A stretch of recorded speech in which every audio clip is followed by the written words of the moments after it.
লিল্লাহি মুলকুস সামাওয়াতি ওয়াল আরদ ইয়াখলুকু মা ইয়াশাউ ইনাসা ওয়া ইয়াহাবু লিমান ইয়াশাউ যুকুর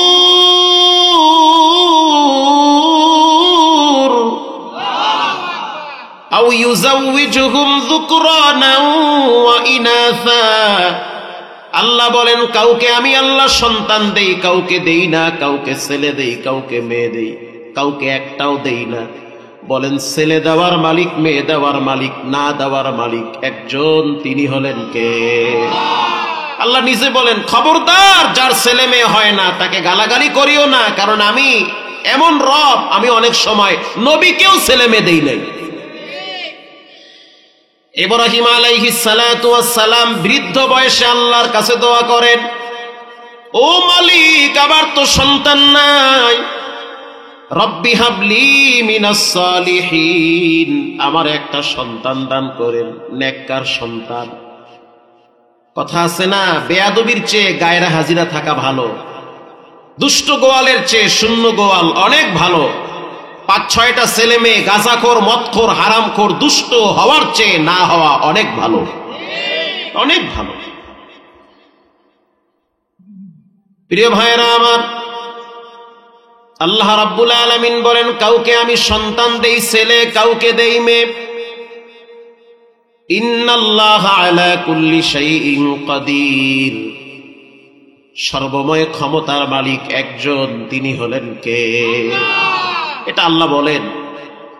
ইব্রাহিম নবী আল্লাহর কাছে দোয়া করছে। অনেক মানুষ আছে সন্তান চায় আল্লাহর কাছে, কিন্তু ঠিক মতো চাইতে পারে না। আল্লাহর কাছে সন্তান চাবেন, এই শিক্ষাটা ইব্রাহিম নবী আপনাকে দিয়েছে। বর্তমান যুগের বাতাস বড় ভয়ঙ্কর বাতাস, পশ্চিমারা আমাদের দেশটাকে শেষ করে ফেলাচ্ছে। প্রতিবেশী বন্ধু রাষ্ট্র নামের দুশ্মন রাষ্ট্ররা, তারা তাদের জি বাংলা, কিরণমালা, স্টার জলসা দিয়া এই সমাজকে নষ্ট করে ফেলাচ্ছে। অতএব আপনার ছেলে মেয়ে ভালো হতে পারে, খারাপও হতে পারে, আল্লাহর কাছ থেকে ভালো ছেলে মেয়ে চাইয়া নিতে হয়। ইব্রাহিম নবী চাইছে আল্লাহর কাছে, রব্বি হাবলি মিনাস সালিহিন, আল্লাহ যদি ছেলে মেয়ে দাও তো নেককার দিও, আজে বাজে ছেলে মেয়ের দরকার নাই। আল্লাহ বলেন, ফাবাশশারনাহু বিগুলামিন হালিম। আরো জোরে বলেন আল্লাহু আকবার। আল্লাহর সিদ্ধান্ত হলো আমার কাছে চাইতে হবে। ওয়া ইযা সাআলতা ফাসআলিল্লাহ, বলেন চাইতে হবে কার কাছে? আল্লাহর সিদ্ধান্ত হলো চাইবা, দিব।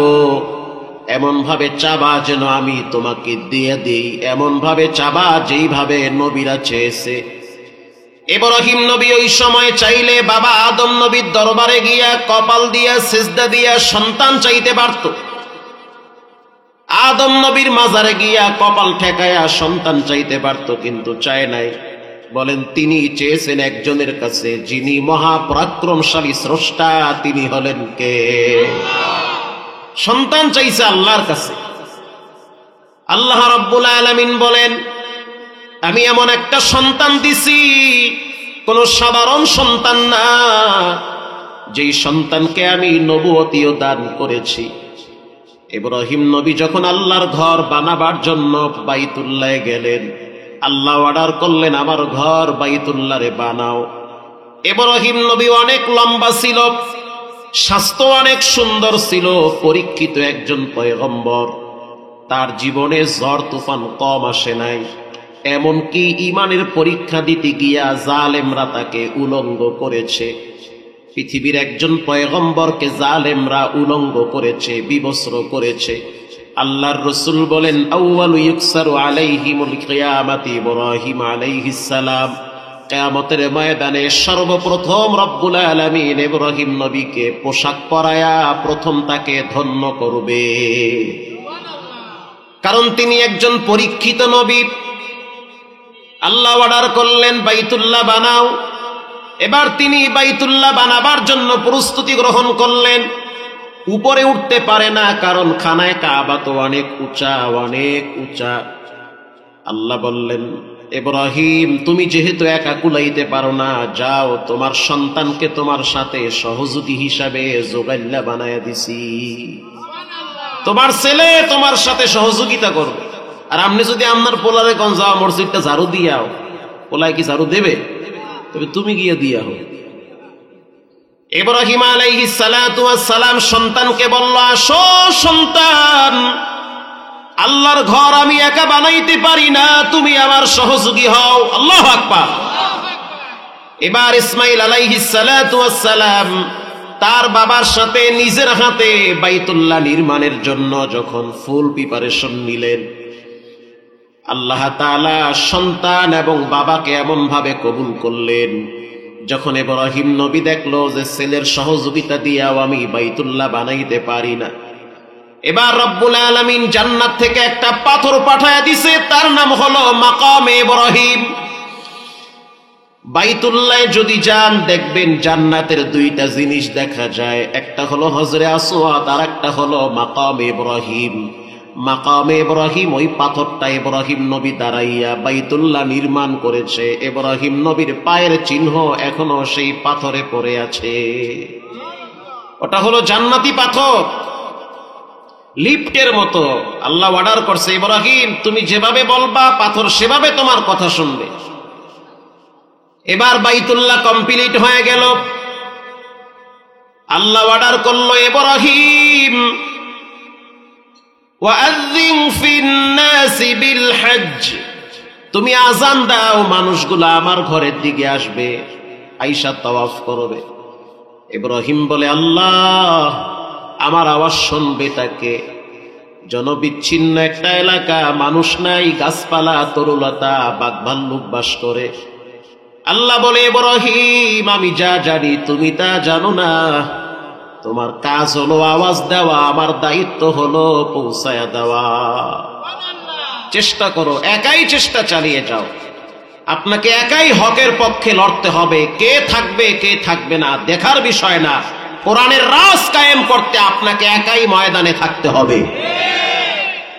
আল্লাহ অর্ডার করলেন, ইব্রাহিম তুমি আযান দাও, মানুষের কানে পৌঁছায় দেওয়ার দায়িত্ব আমি আল্লাহর। এবার ইব্রাহিম নবী আযান দিল। আল্লাহর রাসূল বলেন, তার আহ্বানে, তার ওই ডাকে যারা একবার সাড়া দিয়েছে তাদেরকে রব্বুল আলামিন জীবনে একবার হজ্জে বাইতুল্লাহ কবুল করবে।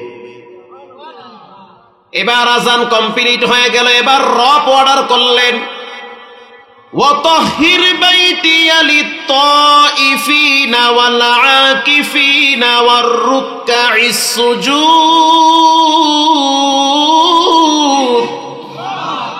রব্বুল আলামিন বলেন, ও ইব্রাহিম তুমি আমার ঘরটারে সুন্দর করে ঝাড়ু দাও, ক্লিন করো, ফ্রেশ করো।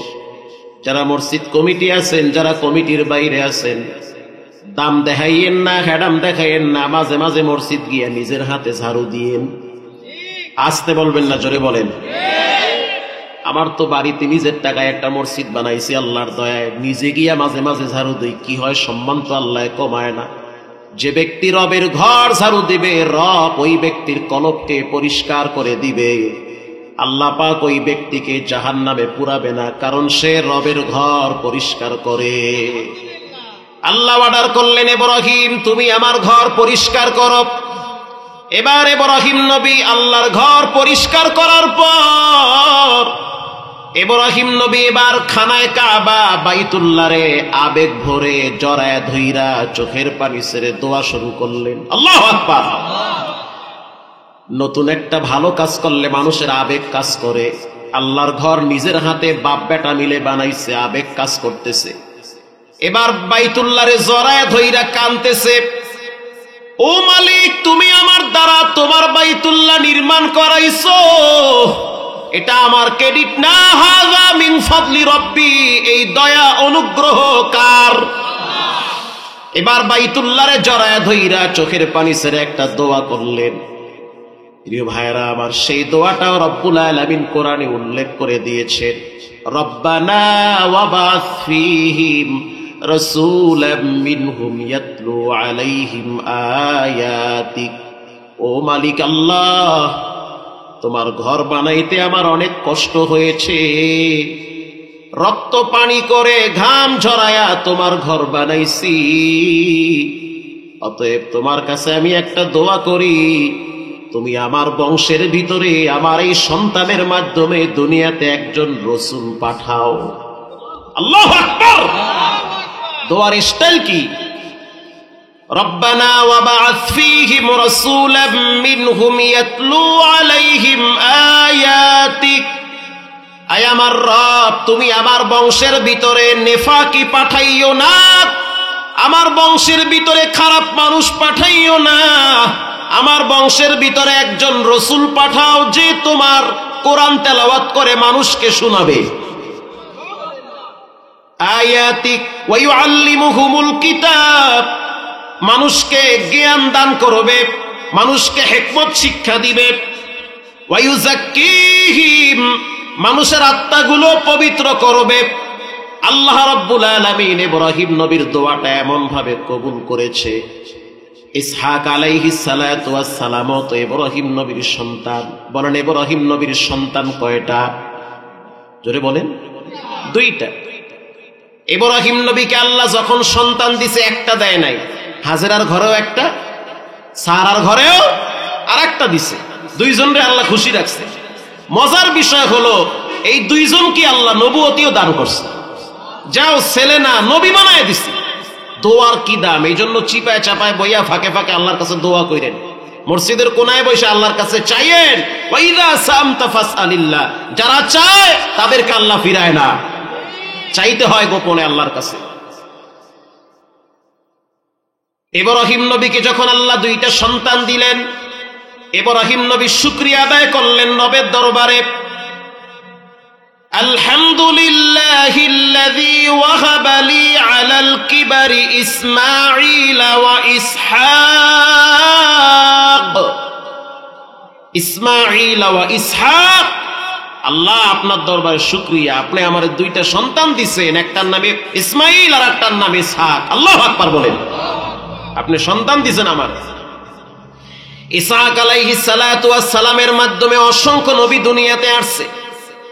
ইয়াকুব আলাইহিস সালাতু ওয়াস সালাম, ইউসুফ আলাইহিস সালাতু ওয়াস সালাম, এভাবে বংশের বিস্তার, শত শত পয়গম্বর আল্লাহ তার মাধ্যমে পাঠাইছে। কিন্তু ইসমাইল নবীর বংশে কোনো নবী আসে না। আল্লাহ এমন নবী পাঠাবো সব নবীর সরদার হবে। আল্লাহ তাআলা ইসমাইল নবীর বংশে একজন নবী পাঠিয়েছেন, শ্রেষ্ঠ নবী আকায়ে নামদার মদিনা কা তাজদার মুহাম্মাদুর রাসূলুল্লাহ সাল্লাল্লাহু আলাইহি ওয়াসাল্লাম। এটা হলো ইব্রাহিম নবীর দোয়ার ফসল। আল্লাহর নবী বলেন, আমি এমনে এমনে দুনিয়ায় আসি নাই, ইব্রাহিম নবী আমাকে পাওয়ার জন্য দোয়া করেছে, আমাকে আনার জন্য ইব্রাহিম নবী দোয়া করেছে। আল্লাহু আকবার। আপনারা কি ঘুমায় গেছেন? কে কে ঘুমাইছেন হাত তুলেন। মাশাআল্লাহ, বাস বাস হইছে হইছে হইছে। মাশাআল্লাহ মাশাআল্লাহ। সজাগ আছেন তো? থাকবেন আর 15-20 মিনিট। আমার আলোচনা তো শেষ করতে একটু সময় লাগবে। এখন যদি আপনারা চইলা যান তাহলে তো ভালো লাগবে না আমার কাছে। আল্লাহ আপনাদেরকে ধৈর্যের সহিত থাকার তৌফিক দান করে। একদম গোড়ার থেকে আসতেছি, অনেক টাইম লাগবে। থাকবেন তো? আপনার আমার প্রিয় নবী এমনে এমনে আসছে না দোয়া কইরা আনছে? সবাই বলেন। দোয়া কইরা আনছে। সেই দোয়া কোরআনে আছে না নাই? তা আপনি দোয়া করেন, আল্লাহ আমার বংশে ওই যে দরবেশ বাবার মতো কোনো ভণ্ড পাঠাইও না, আমার বংশের ভিতরে দুর্নীতিবাজ হারামখোর কেউরে পাঠাইও না, আমার বংশে কোরআনের দায়ী পাঠাবা। এই দোয়া করবে।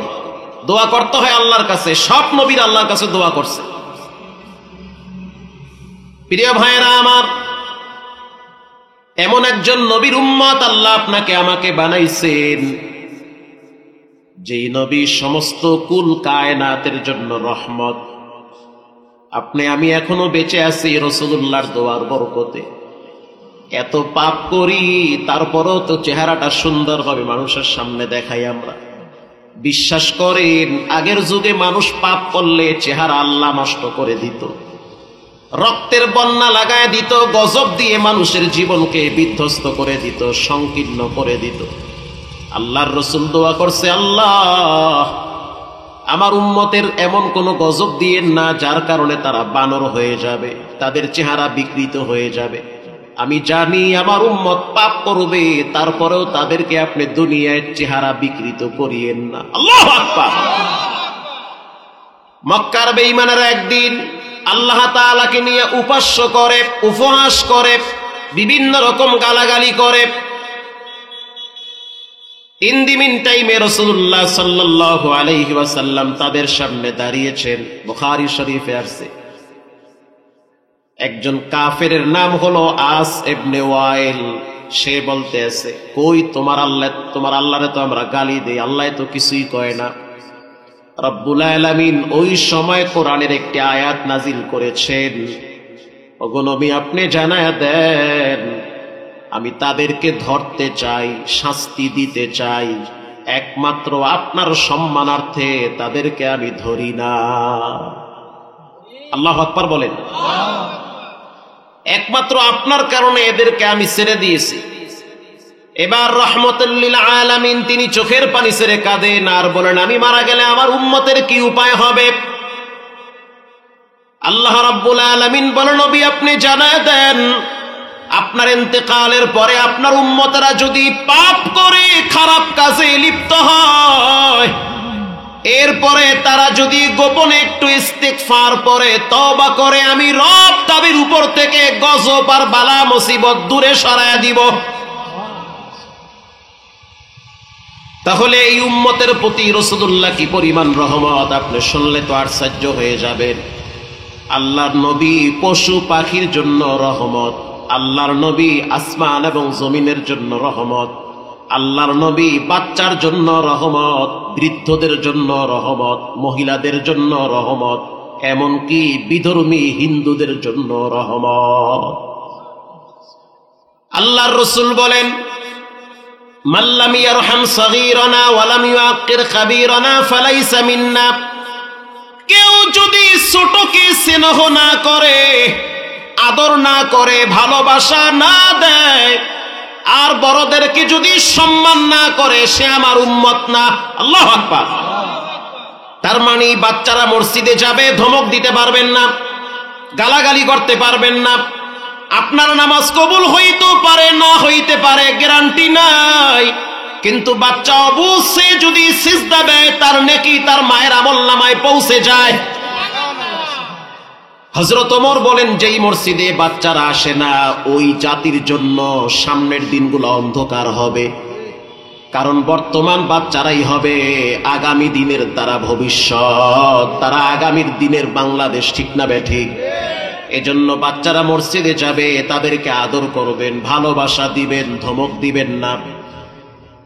প্রায় দিন আমি ফজরের নামাজ ধানমন্ডিতে পড়ি। তাকওয়া মসজিদে ফজরের নামাজের জন্য যখন ঢুকি, বিশ্বাস করেন প্রথম কাতারে দেখি 6-7 বাচ্চারা দাঁড়ায় থাকে। প্রচন্ড শীত, ঠান্ডায় কিছুই দেখা যায় না, কুয়াশার ভিতরে,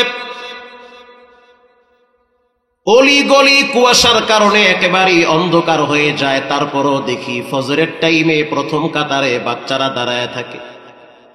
আমি 2-1 জনকে প্রশ্ন করলাম, প্রথম কাতারে বাচ্চারা কেমনে আসে? এই শীতের ভিতরে ইয়ন প্রাপ্ত যুবকদেরকেই তো পাওয়া যায় না। মসজিদের খাদেম জবাব দিল, হুজুর যাদেরকে প্রথম কাতারে দেখতেছেন, এদের মা বাবারা নামাজি, এদের বাপ মসজিদে আসে, এদের মা ঘরে নামাজ পড়ে। মা যখন ঘুম থেকে জাগে, তখন বাচ্চাকে ঘুম থেকে জাগায়া দেয়। আর এমনও শিক্ষিত মুসলমান মা বাবার আছে, কপাল এত খারাপ, এদের জীবন কি হবে আল্লাহই ভালো জানে। কোচিং এর জন্য ধমক দেয়, প্রাইভেটের জন্য ধমক দেয়, স্কুলে না গেলে ধমক দেয়, নামাজে না গেলে ধমক দেয় না। প্রাইভেট আর কোচিং এর জন্য যেই পরিমাণ শাসন করে, পরীক্ষায় যদি নাম্বার ভালো না পায়, ছেলে মেয়েদেরকে যেই পরিমাণ শাসায়, কসম আল্লাহর এর অর্ধেক নামাজের ব্যাপারে শাসন করে না। এই ছেলে মেয়ে বড় হওয়ার পর শিক্ষিত হবে, কিন্তু পরিপূর্ণ মুমিন মুসলমান হতে পারবে না। আর যেই সন্তান সকালবেলা ফজরের নামাজ দেখবে, নিজে নামাজ পড়বে, কোরআন চিনবে, আল্লাহ চিনবে, রসুল চিনবে, ওই ছেলে মেয়ে বড় হওয়ার পরে ডিসি হবে, এসপি হবে, আইজি হবে, ডিআইজি হবে। কসম আল্লাহর, টেবিলের নিচ দিয়া গরিবের রক্ত চুষে ঘুষের বান্ডিল পকেটে নিবে না, নিবে না। এজন্য ধরতে হবে প্রথম হাসরের ময়দানে মা বাবাদেরকে।